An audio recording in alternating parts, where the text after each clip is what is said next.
Are you playing blues piano only on shuffle?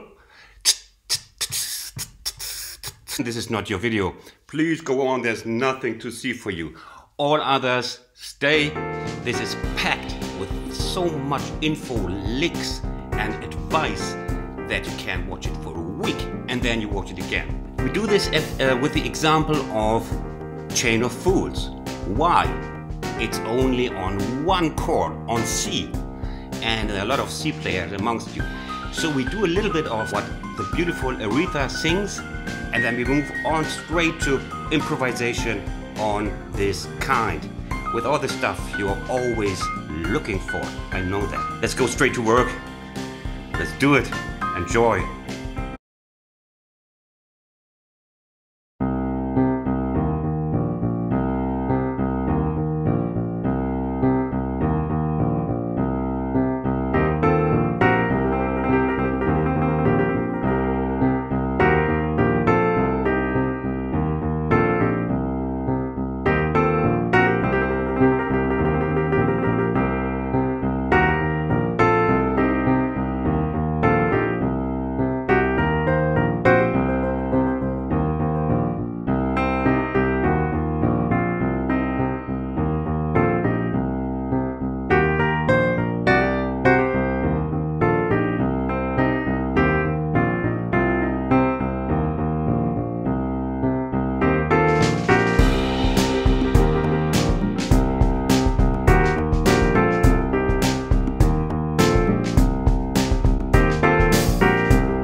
Welcome to my tutorial and help which at the same time is a little lesson on improvisation on C. Why is that?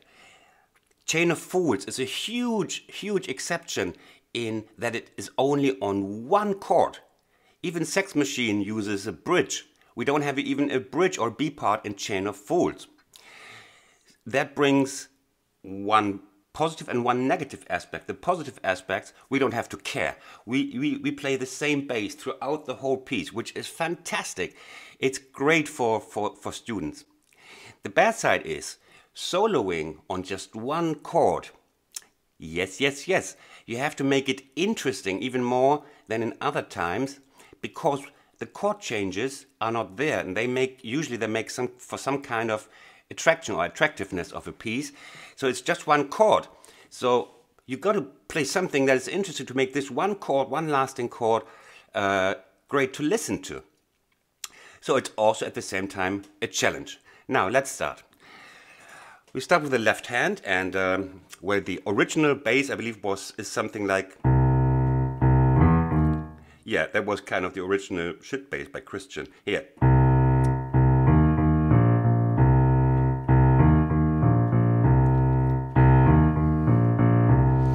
You can use this perfectly well. I found, for my personal taste, I always like it if there is a backbeat.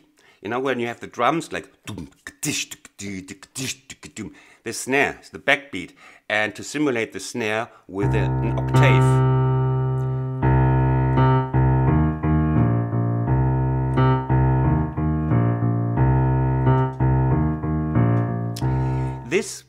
In this case, it brings a little bit of tricky stuff with it, because we have to reach out for the octave and then reach out for the B flat down here.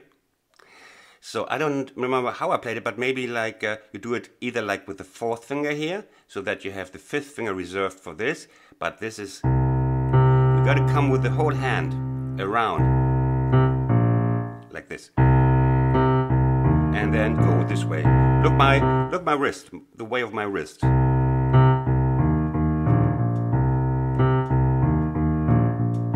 See?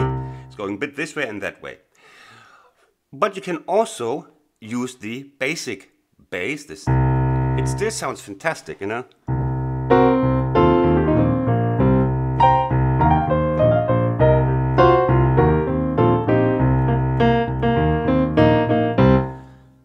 Do that if you don't manage this one, if your hand is not big enough. So that's the bass.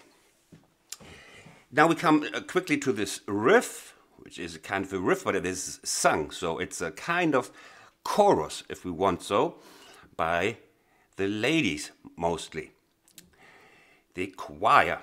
So we have, I do this with a 1 and 2. 1, 2, 1, 2, 3. Why? Because then I can tie the next ones. Yeah. I can tie the outer voice to the fourth finger. Here. And then I can tie the outer voice again with the 4 to 5 here. And it just sounds nicer if you have the outer voice tied, because there's no interruption in sound.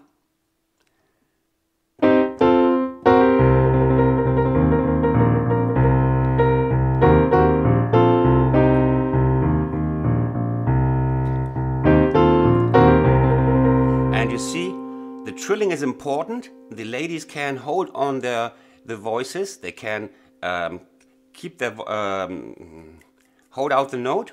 We can't at the piano. So we have to simulate it by trilling, or by, as one of you helpfully said recently, it's not called trilling, but I always use the word trilling, but he's actually quite right. I should have used the word tremolo. Tremoloing. Okay? So whatever we use, I use now, because tremoloing is longer than trilling, the word. I use trilling now, please forgive me. So use just the octaves. Trilling. Yeah? The advanced can roll all 3 notes, but that's quite hard to get it regular, so like this, okay? that is the main part in this song that is catchy and recognizable. Now, when Aretha Franklin sings it, and by the way, I strongly recommend go watch the documentary which was released lately, Amazing Grace, about Aretha Franklin and her recording of the most successful ever gospel record. And there was footage, and it was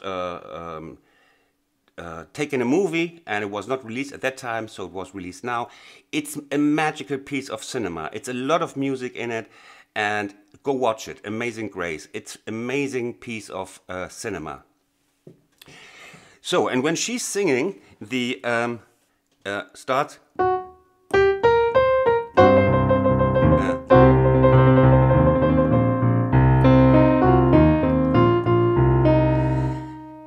This is the first line, something like this, and then she sings.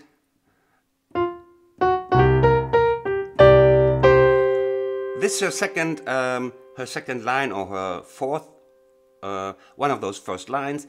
Now, and then she does again.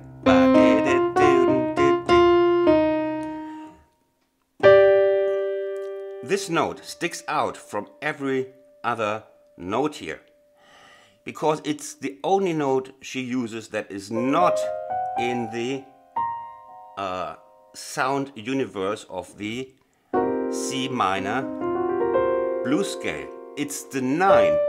The 9, or the second, you can also say, they're identical, the 9.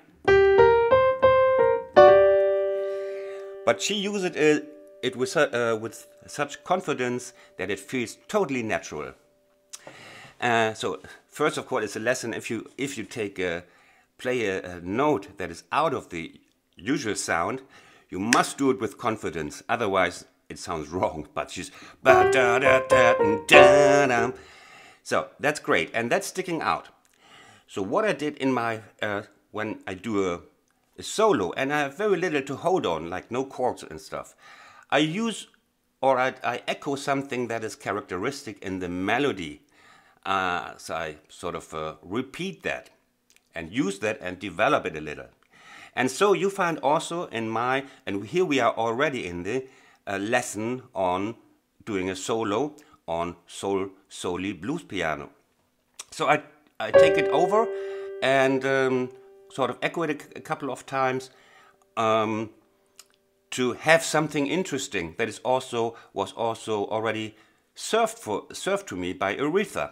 You know, she did already like this, and yes, thank you. I will use that. Thank you. It's a great, unique sound here, and already I have a little detail that makes my improvisation interesting.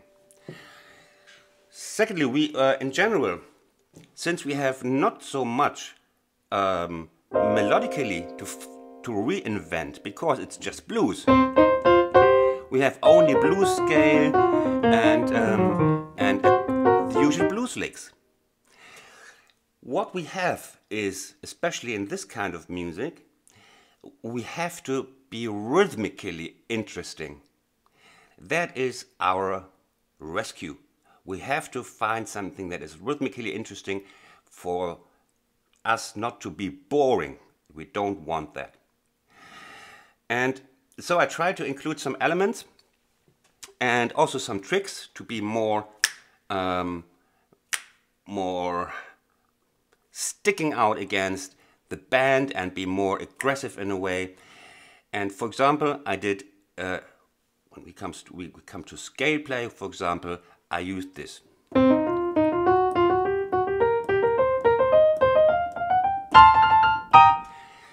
Something like this. So this is a typical, this is just blues scale. But, you know, got to do something interesting with it. So I made it rhythmically more attractive. Like,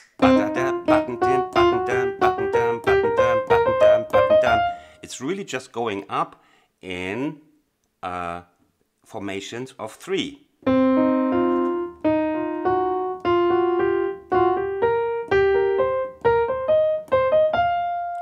That's always a great thing, this kind of run up. You can also do it, I had it, but I cut it out because it was getting too long. I was shortening the solo, like.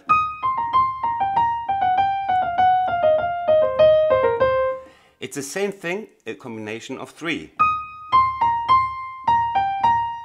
Again. Same pattern all the time.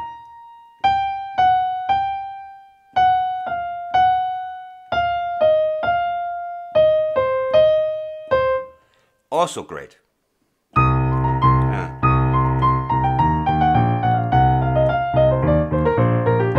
And so on. So, one thing. I'm maybe not doing this in a chronological order, but you will certainly find the spot where I did it. Now, I also, when we play with a band, sort of we have the full band sound behind you, and we have to find ways to sort of, with a really quite weak piano sound, the piano sound is quite weak, a trumpeter or a saxophonist or a singer with the amplification is quite strong. So when you got to play octaves at some point, you know, once we reach where we have the area where we have to leave strong accents, we're using octaves. And I strengthen my octaves, like we have this, which is great.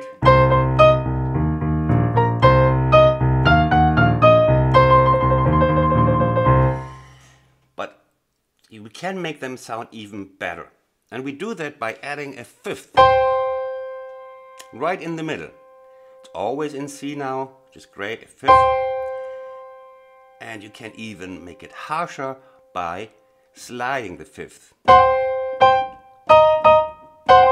And you see how it's becoming more crisp, more aggressive and more crisp and more funky.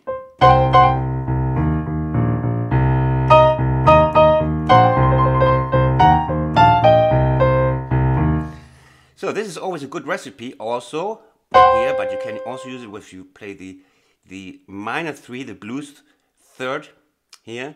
You use also just like this. In G, it's always the same, it's just a 5th.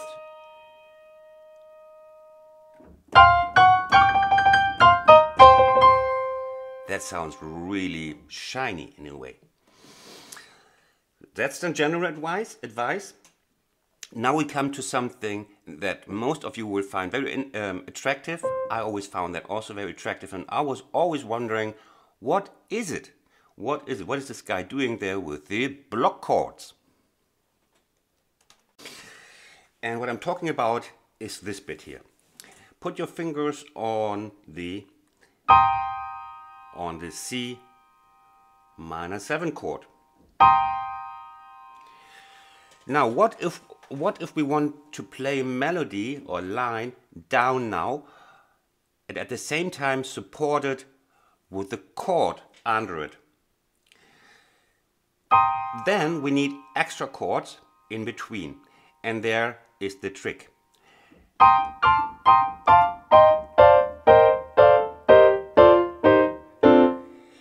And we have a look what this trick is.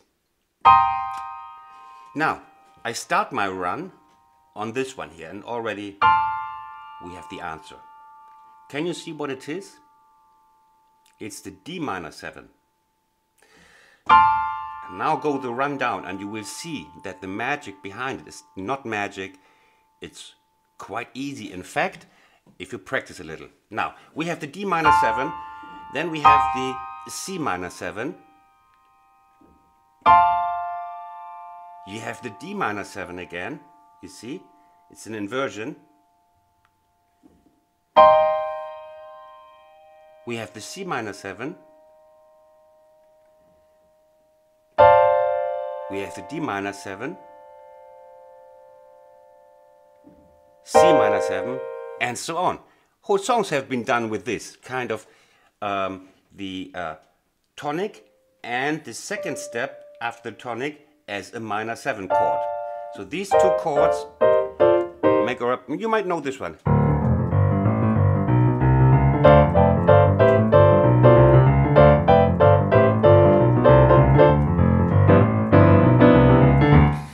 I Wish by Stevie Wonder.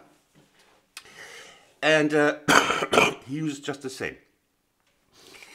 Now that you know the magic, you just have to find always the next inversion. And anyway, I did this run. Yeah, great, Christian. So, no, I was right. And maybe I did, hold on.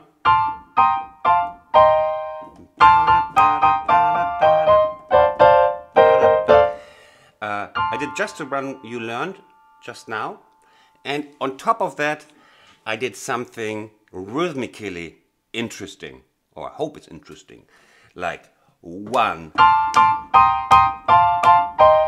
So 1, you know, slightly delayed. 1 and 2 and 3 and 4 and 1 and 2 and 3 and 4 and 1. And this is a really fantastic toy you can use if you want to introduce a new color, a chorus. You did some scale stuff and ba-ba-bum, and then you have this at your hands and everybody will adore you for it. And that's what we all want, being adored, you know? Or you do something, or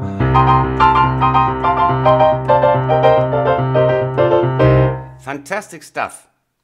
So that's this lovely run you can use in so many styles.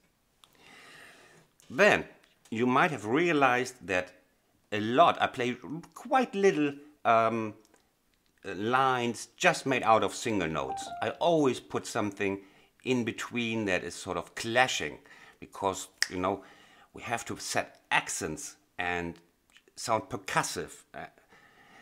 And just a lot of those single note lines are just not good for that. They're too weak. So in between we have to do like a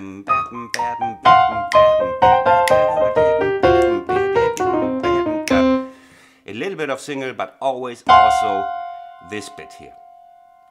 This bit. This bit. This bit. This bit. And here we are. Strong accents. And strong accents we get a lot with these slides, like you know already from me, from my blues tutorials. And well, and in this kind of music where we have to play more percussive, we have to give it a little bit more meat, more juice, in the sense that when we play in slow blues, now we have to hit it, baby, hit it. Here, go in it, let your arm fall, get this strong clashing sound here. This bit needs some extra work, because you have to aim carefully. If you come from here and you want to, that you still hit it, but you need your wrist to be the catapult here. It won't work with just force, like, because the lightness of your solo, the flow of your solos, if you play too much, just pressing down the keys with a sheer force will end up in sounding clunky. So here, it's always the wrist. Also throw your wrist in the beginning without caring if you're hitting the right notes. Just train your wrist.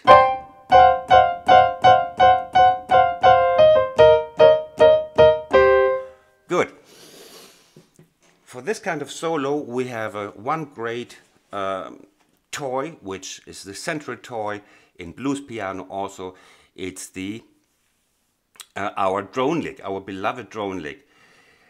And it's great for that, because the drone lick means we have the drone here. It's called the drone, like the motor is droning or a helicopter is droning. I think it's a verb.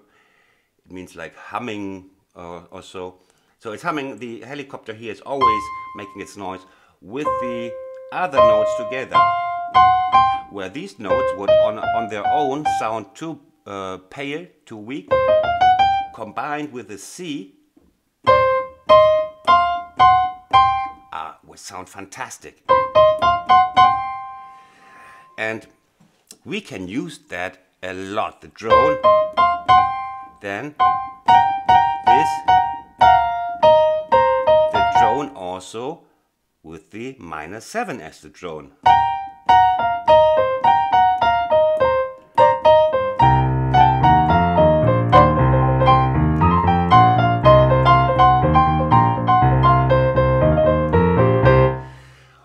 And here we are. At one time I did this.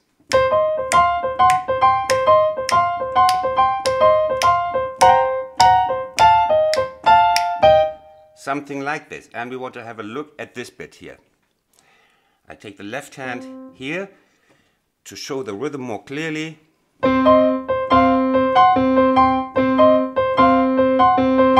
We have the thumb again as our master rhythmic axis, and we just go up and make shaky shaky with the drone bits. Yeah.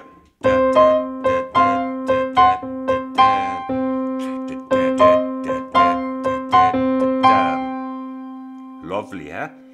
And it's also a little bit polyrhythmic if you play it like this, cross rhythmic, but just for a short while.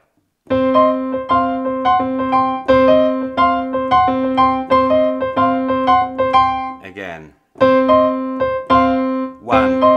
2, 3, 4, 1, 2, 3, 4, 1, 2. And that sounds just fantastic as the, oh here, even I probably play it up here like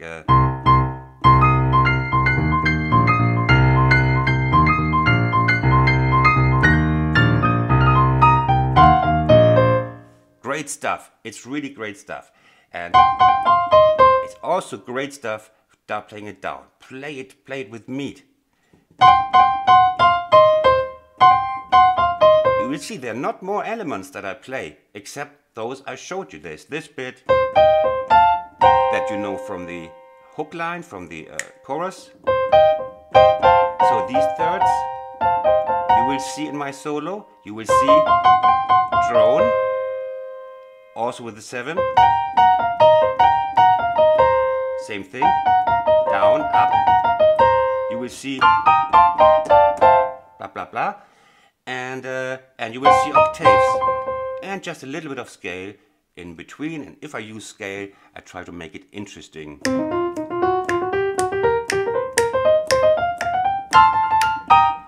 And here you will also see, it's our little D minor 7. A little bit hidden. Just take off this one. Just playing as try it with 3 notes. Okay, and one last bit. I just saw in my own sheets that I was telling you a little bit of wrong stuff. So let me just correct that.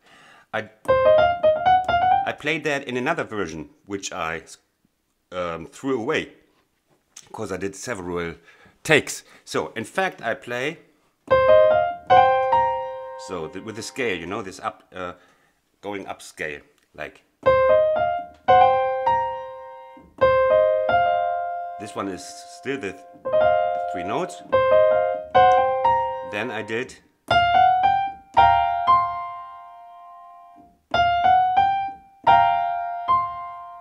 then came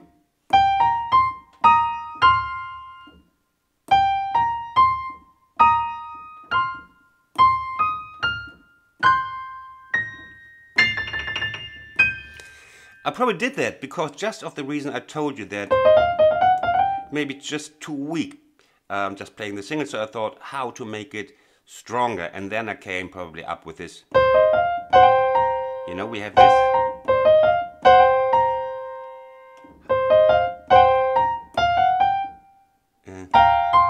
So that I put in between, I put little chords to make it more aggressive. Okay, that was that. So, and while I have it here, I can also then quickly show you this other chord rundown. And because we have another chord that is included here, so at one point I play this one, which is just a C7, without this one. and then, which is an F. I include an F into the run. Then, this is the C minor 7. It's hidden here, the root is not playing. So, well, I play first the whole thing.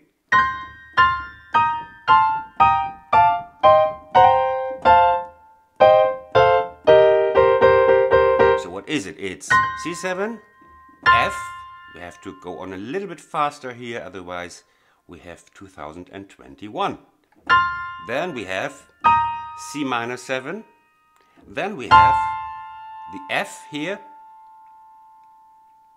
which you can also interpret as the D minor 7. I already showed you your choice. So, but it's not in this way, it looks very much like F. We have the C minor 7 again. Now we have the D minor 7, or D minor, C7 again, you know, C minor, here where we started, and then same again, C, F. So if you have in mind that these are the chords of F or D minor and C minor, then it's easy to understand than just learning the single notes. Dub, dub, dub, dub, dub, dub, dub, dub. And then it just goes on. Bop, bop, bop, bop. And in the end, we are here. Next bit. So, of course, because it's getting too long, I can only focus on a couple of licks here. And one that everybody probably wants to know is this fast run down. Everybody's always waiting for the fast run down. Well, the life is a fast run down, and it's already there.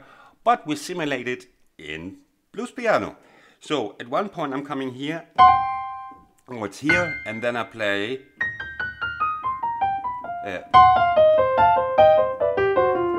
blah blah blah blah blah. I have to play it while looking at my own sheet music, because I can't recall everything I played. Now we start here, and we start with the just a bit of blues scale before we enter the area of licks. So get ready here. And we have the fourth finger going here. Very important is have always the first finger here on G. Make sure you always have the G first finger, because in C minor blues scale we want the fourth finger always being here, because this is so nicely playable at very fast speed. So first finger on G, and then we have, where was I?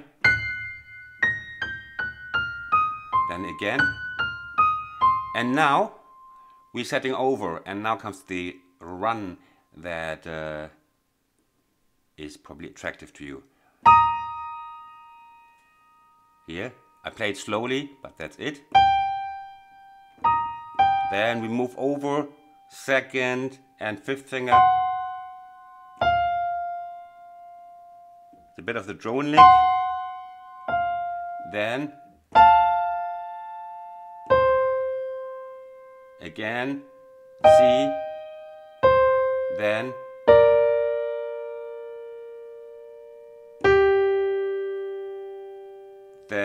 setting this over again. You see we have reoccurring elements, and we again have this. Okay, I play because I'm such a nice guy, but the upload time will be horrendously long. Okay, now we have, and now twice. Then we have setting over here, a bit of the drone lick here, going down. Then we have this bit, which is repeating later on. Then B and D, again setting over, and again this bit here, which we had just before. You see, remember the elements that come back. And you will see this, it's always the same elements. There will always be one of those, then there will always be one of those, And there will always be some of these here. With these you can already do a lot of damage to blues piano. Here, dab, bam, bam, bam, bam. Just practice this for a month and you're a genius. Like here, again this one.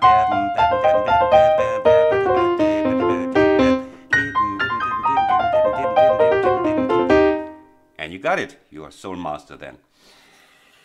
In general, finally I would like to give you an advice. Somebody said once, a person much wiser than myself said, the soul is not in the keys, in what you play. The soul is in what you do not play. And this is really amazing. I'm not sure if he said it about funky piano or soul piano. It's the same. It's the same. You might have realized that when I played, for example,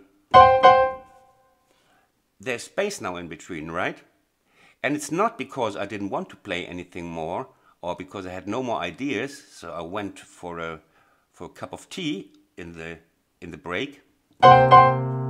But because it can breathe and you need space in between your phrases, that you're not like overfeeding the ears.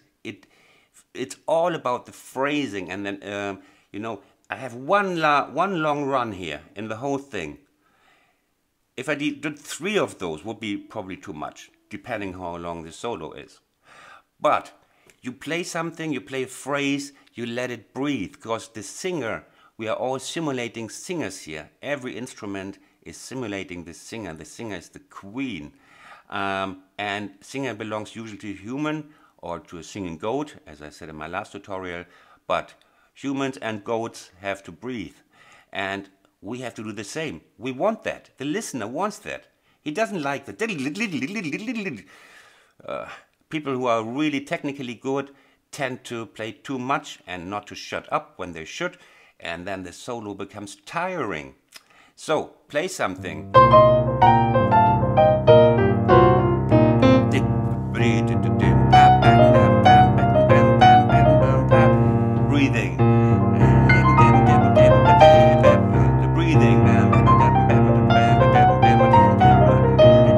Breathing.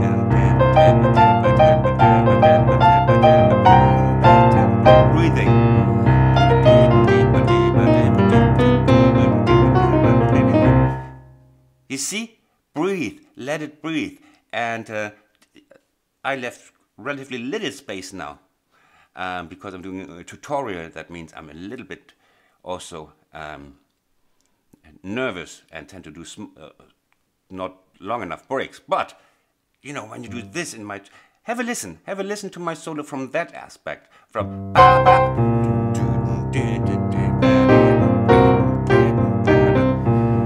You know, like this. Fantastic. Intensity does not come by the amount of notes. Intensity comes from the thing that you don't play. Because then what you say next after the breathing time becomes more important. It's just like with a good talker. With that, I let you go. I hope you found something for you in here. And now comes the slow replay where you can look into the detail.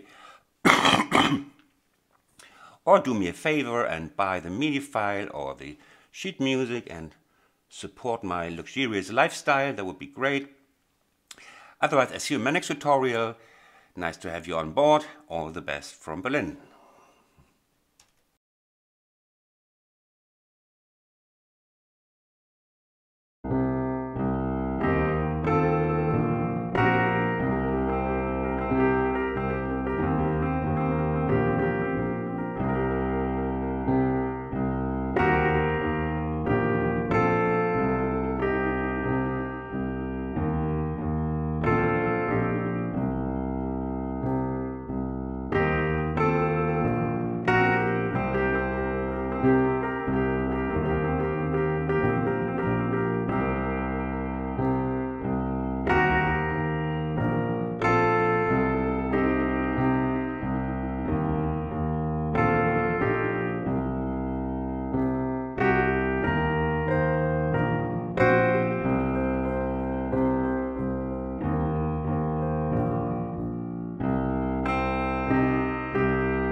hope you liked my video and that you learned something. Now you can subscribe. Just press this subscribe button or click on another of my videos on this side. Thanks for watching. See you next time. Bye bye.